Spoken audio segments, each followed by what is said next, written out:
Hello students, चलिए मैं आज आपको कक्षा 11 की गणित पाठ 1 समुच्चय प्रश्नावली 1.1 में जो आगे सब कुछ जो प्रश्न हैं उनके बारे में चर्चा करते हैं।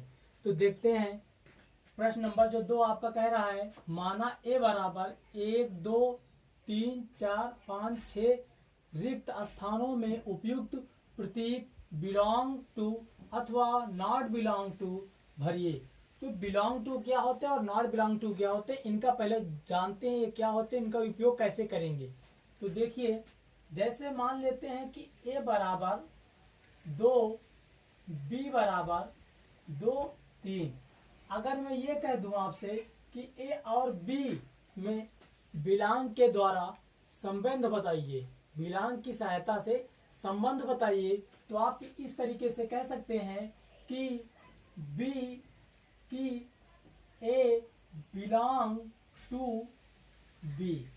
इसका मतलब ये हुआ कि जो ए के तत्व हैं वो बी के तत्व में शामिल हैं, अर्थात ए के तत्व बी के तत्व ए के तत्व बी के तत्व से मिलते हैं।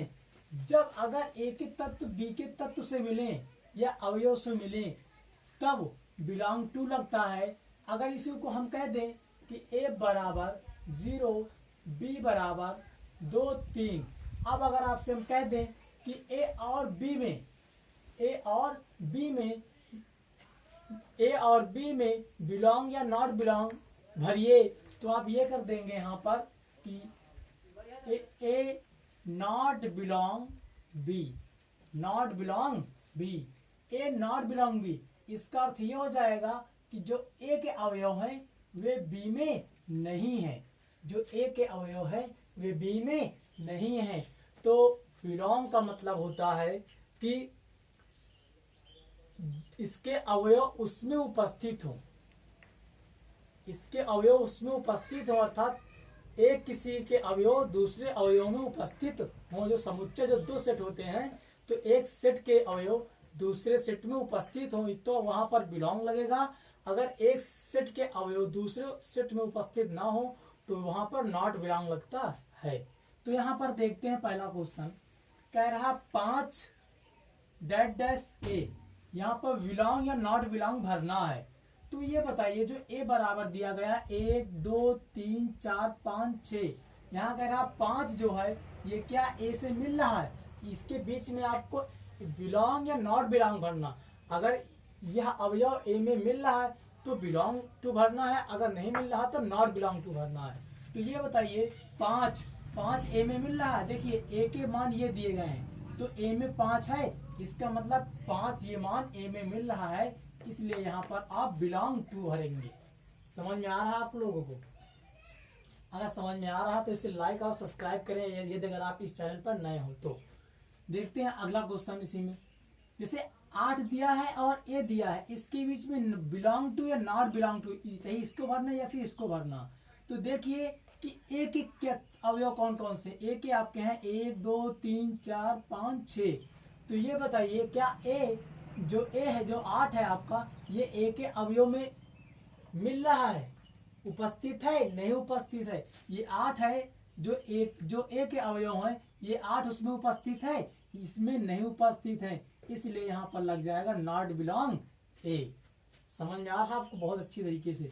देखिए आगे 0 है, यहाँ ए है, तो इसके बीच में हमें प्रतीक भरना है belong to not belong to. तो यहाँ पर 0 है, यहाँ पे ए है। तो ये बताइए कि जो ए के जो अवयव है इसमें क्या ये 0 मिल रहा है? तो ये जो ए है इसके अवयव 1 2 3 4 5 6 है और 0 के अवयव ए में कहीं भी नहीं मिल रहे हैं, इसलिए ये हो जाएगा आपका नॉट बिलोंग टू। अगला देखते हैं 4 है, वो ए के अवयव से मिल रहा है, ए के अवयव 1 2 3 4, अर्थात 4 है जो ए के अवयव में शामिल है, इसलिए इसको हम बिलोंग टू भरेंगे यहाँ पर। अगला देखते हैं 2 डैश डैश ए, तो जो 2 है ये ए के अवयव में मिल रहा है, ए के जो अवयव है ये देखिए 1 2 3 4 5 6, तो इसमें 2 है, इसमें भी ये 2 इसमें मिलेगा इसमें, इसलिए हम लोग बिलोंग टू भरेंगे। लास्ट जो क्वेश्चन है आपका यहाँ पर है 10 और डैश डैश ए है। तो ये बताइए क्या 10 ए के अवयव में मिल रहा है, कहीं पर उपस्थित है इनके अवयव में? 1 2 3 4 5 6, केवल इसमें 6 ही तक है, इसलिए 10 एक अवयव में उपस्थित नहीं है, इसलिए इसमें क्या भर देंगे हम लोग, नॉट बिलोंग टू। तो आपको ये बिलोंग टू और नॉट बिलोंग टू बहुत ही अच्छी तरीके से समझ में आ गया होगा। चलिए अगला क्वेश्चन देखते हैं, प्रश्न नंबर 3। प्रश्न नंबर 3 कह रहा है निम्नलिखित समुच्चय को रोस्टर विधि में लिखिए। तो रोस्टर विधि क्या होती है? रोस्टर विधि ऐसी चीज होती है, यदि अगर आपको हम लिख के दे दें कि 1 से 10 तक सम संख्याओं का समुच्चय, तो उन सम संख्याओं को आपको बीजगणितीय रूप में दर्शाना है, बीजगणितीय रूप में दर्शाना है, तो उसे हम लोग रोस्टर विधि कहते हैं। अगर मैं आपको जो उच्चारणों में लिख दूं, तो उच्चारणों को अंकों में या बीजगणितीय में दर्शाना होता है, तो वही रूप आपका रोस्टर विधि कहलाता है। तो चलिए देखते हैं, पहला जो क्वेश्चन कह रहा है आपका कि a बराबर x/x एक पूर्णांक है और -3 less than x less than 7। तो इसका मतलब ये हुआ कि a बराबर जितनी भी चीजें दी गई हैं, इसमें x एक क्या है, पूर्णांक संख्या है। x एक पूर्णांक है जहां पर x का जो मान है वो 3 से बड़ा होना चाहिए, -3 से बड़ा होना चाहिए, 7 से छोटा होना चाहिए। ये जो आपका लेस देन है, ये जो आपका लेस देन है, इसका मतलब जो आपका ग्रेटर देन है और ये आपका लेस देन है, सॉरी ये लेस देन, तो जो 3 से बड़ा होना चाहिए और 7 से छोटा होना चाहिए। इसका तो देखिए -3 से बड़ा और 7 से छोटा कैसे हो जाएगा? अगर हम इसको एक संख्या रेखा पर दर्शाते हैं, तो यहाँ पर प्लस का 1, प्लस का 2, प्लस का 3, यहाँ पर 4 5 6 7,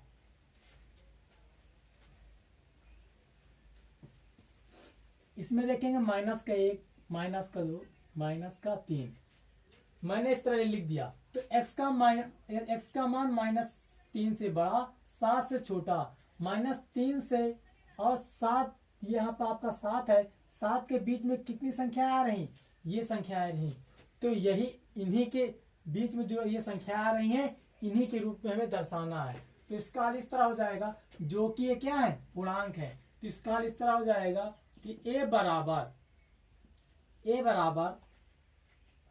-3 से बड़ी संख्या है, -2, -1, 0, 1, 2, 3, 4, 5, 6। जो a का मान है वो -3 से बड़ा और 7 से छोटा है। तो बस यही आपका आंसर है।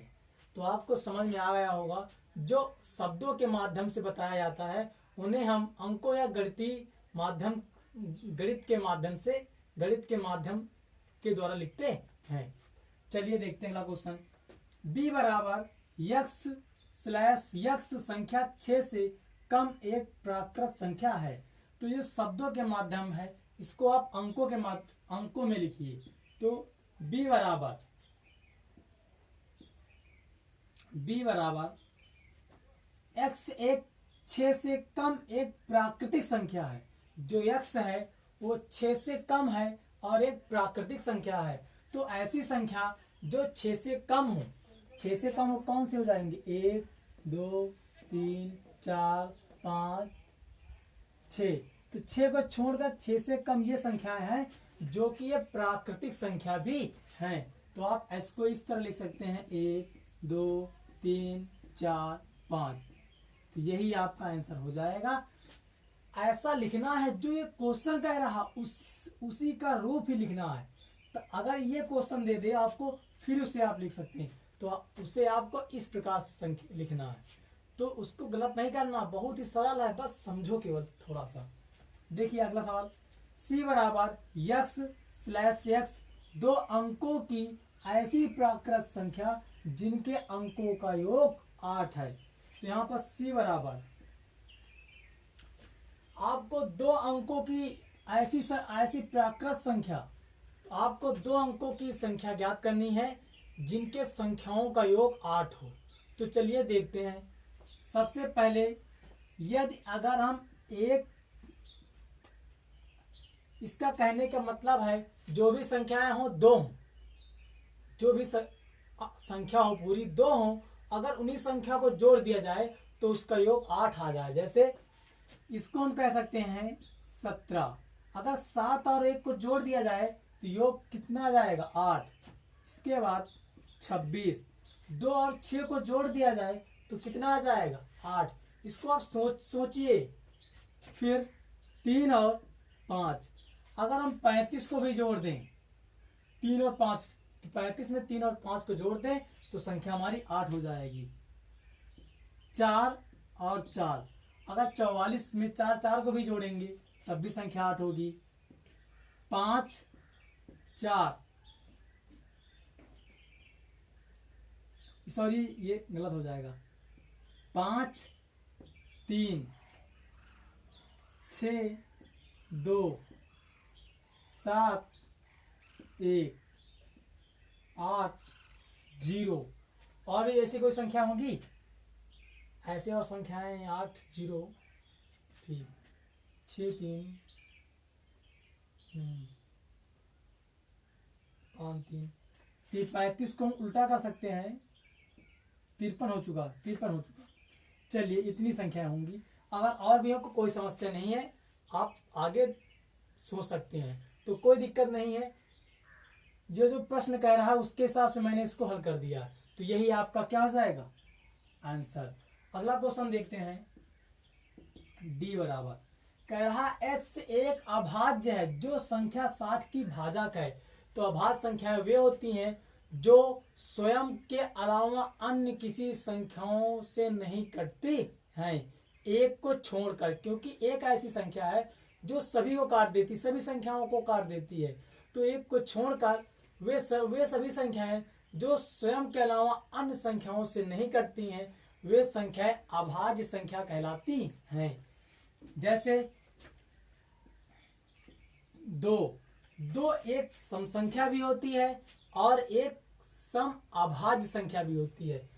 ऐसी संख्या हो जो 60 को भी काट दे और अभाज्य संख्या भी हो।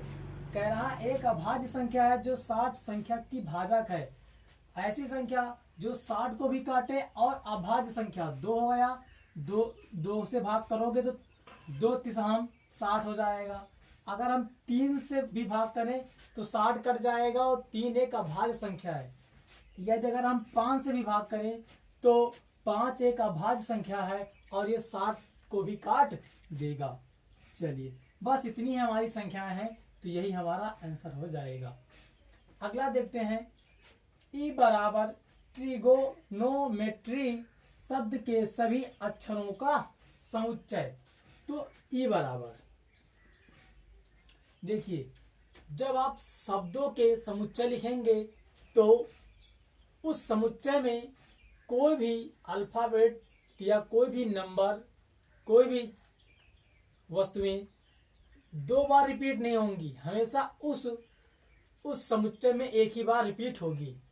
तो देखिए चलते हैं। यहां पर पहले हो जाएगा टी, कॉमा लगाते चलेंगे, R I G O N, तो दोबारा फिर ओ आ गया, तो ओ को दोबारा नहीं लिखेंगे, केवल एक अल्फाबेट एक ही बार होगा। M E T हो चुका है, R हो चुका है, Y, ये आपका आंसर हो गया। लास्ट देखते हैं। F बराबर, इसमें आपका B E T, double T है तो एक ही सिंगल टी लेंगे हम लोग, डबल ई है तो एक ही सिंगल ई लेंगे, R, यही आपका आंसर हो चुका। तो इस तरीके से आपका प्रश्न नंबर 2 और प्रश्न नंबर 3 के जितने भी क्वेश्चन थे उनको मैंने हल कर दिया है। अब इसके आगे आने वाले जो सवाल होंगे उनको हम अगले वाले वीडियो में हल करेंगे। आपको जो भी समस्याएं हों आप उन्हें कमेंट्स बॉक्स में या कमेंट बॉक्स में लिखकर हमें कमेंट करें ताकि हम उसका हल आपको दे सकें। तो चलिए हम चलते हैं अगले वाले वीडियो में। आप सभी एक अच्छी सी नोट्स बनाते रहें, जिससे आपको आगे आने वाले समय में पढ़ने में आसानी रहेगी। अगर आप अच्छे से 11 और 12 में गणित, फिजिक्स, केमिस्ट्री का अध्ययन कर लेते हैं तो आपको एयरफोर्स जैसी गवर्नमेंट नौकरियों में आसानी रहेगी।